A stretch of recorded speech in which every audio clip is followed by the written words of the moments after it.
उज्जैन में महाकालेश्वर मंदिर के नए परिसर स्थित महाकाल लोक का लोकार्पण पीएम नरेंद्र मोदी ने 11 अक्टूबर 1922 को किया था।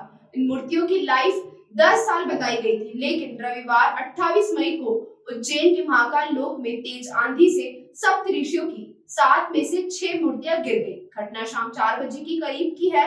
हादसे में कई श्रद्धालु बाल बाल बच गए। 15 से 25 फीट ऊंची ये मूर्ति लाल पत्थर और फाइबर रेनफोर्स प्लास्टिक से बनी थी। इन मूर्तियों की लाइफ 10 साल बताई गई थी।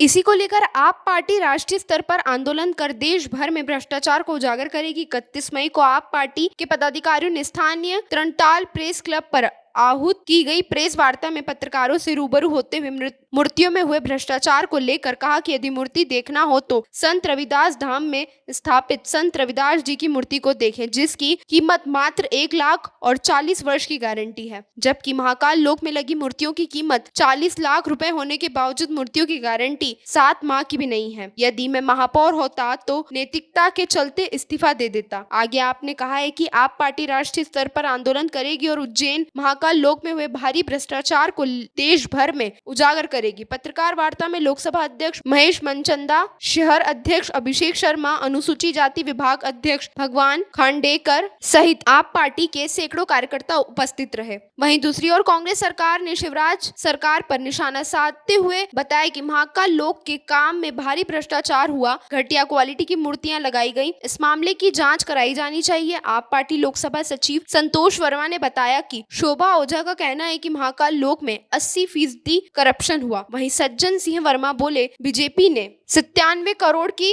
कार्य योजना बनाई थी, हमने 300 करोड़ मंजूर किए, टेंडर 97 करोड़ का निकाला गया। बीजेपी सरकार ने टेंडर लेने वाले ठेकेदार के 97 करोड़ और बढ़ा दिए थे। जल्दबाजी में क्वालिटी पर ध्यान नहीं दिया गया और घटिया क्वालिटी के मटेरियल की मूर्तियां लगाई गई। चीन का नेट लगाया गया, ढांचे में स्टील का इस्तेमाल नहीं किया गया, जानबूझकर गुजरात की कंपनी को ठेका दिया गया। मामले की जाँच हाईकोर्ट के जज से कराई जाए। फिलहाल मूर्तियों को दोबारा स्थापित करने के लिए महाकाल लोक को बंद किया गया है। किस चीज को लेकर आज प्रेस वार्ता आपने जारी की गई है और आपका मुद्दा क्या है? महाकाल लोक में आज से 7 महीने पहले प्रधानमंत्री नरेंद्र मोदी ने ना खाऊंगा ना पीऊंगा के तर्ज पे जो उद्घाटन किया था, 6 महीने में सप्त ऋषि इतने नाराज हो गए कि वो खुद भ्रष्टाचार सहन नहीं कर पाए और उनकी प्रतिमा जो है जमीन पे आ गई। वास्तव में अगर प्रतिमा ही देखना है, 1 लाख रुपए में संत रविदास जी महाराज की जो प्रतिमा स्थापित की है संत रविदास धाम पे, 40 साल की गारंटी है उसकी, और 40 लाख रुपए लगा के जो प्रतिमा बनी उसकी 7 महीने की गारंटी नहीं है। आम आदमी पार्टी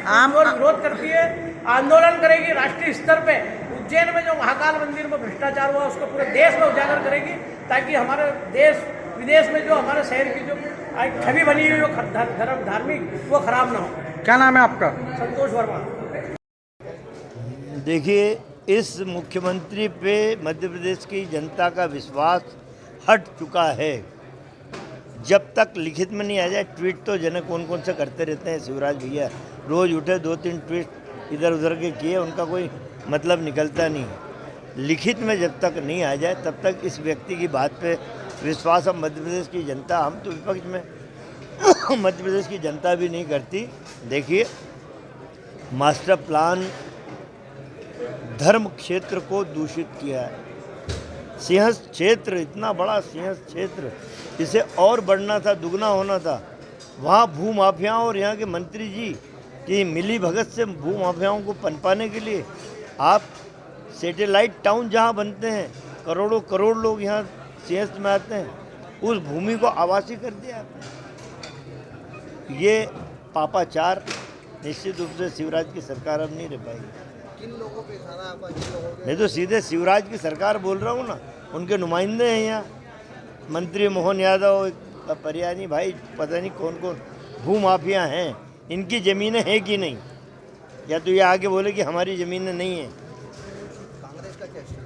कांग्रेस का स्टैंड यही है कि यदि 3-4 दिन के अंदर सरकार हमारी वाजिब मांगों पे कदम नहीं उठाती, हमारा कहना 463 आपत्तियां हैं, उनको फिर से विचार उन पर ढंग से किया जाए, इस मास्टर प्लान को तत्काल प्रभाव से स्थगित किया जाए, रिव्यू किया जाए, उसके बाद टेक्निकल लोगों की टीम बिठा के जो न्याय है न्यायपूर्वक है। पुराने शहर के बासिंदों को न्याय मिलना चाहिए। उनके नक्शे पास नहीं हो रहे, 100-100, 200-200 साल से रह रहे हैं। भू माफियाओं के नक्शे पास हो रहे हैं। जो इस शहर का असली मालिक है उसके नक्शे पास नहीं हो रहे, उनको न्याय मिले। यदि न्याय नहीं मिला तो उज्जैन के साधु संतों के साथ लेके कांग्रेस जन आंदोलन करेगी। 2023 के जो चुनाव होना है उसमें जिस भी पार्टी की सरकार बनती है उसके लिए बड़ा लक्ष्य शेष तो होगा। कांग्रेस ने क्या कोई ये तो पूरा मेहनत इसके लिए तैयार कर रखा, क्या शेष का टारगेट रहेगा? नहीं, देखिए अभी तो इन बातों का समय नहीं है। महाकाल लोक बनाना था, दमदारी से हमने राशि जारी की। DPR 2018 में भाजपा की सरकार के समय बनी थी DPR, लेकिन खोखला कर दिया था। जो खजाना होता है ना, शिवराज ने खोखला कर दिया, पैसा था ही नहीं तो उसी समय टेंडर हो जाते हैं। लेकिन जन भावनाओं को देखते हुए बीजेपी की उस DPR को हमने स्वीकृत करके पैसा दिया महाकाल लोक के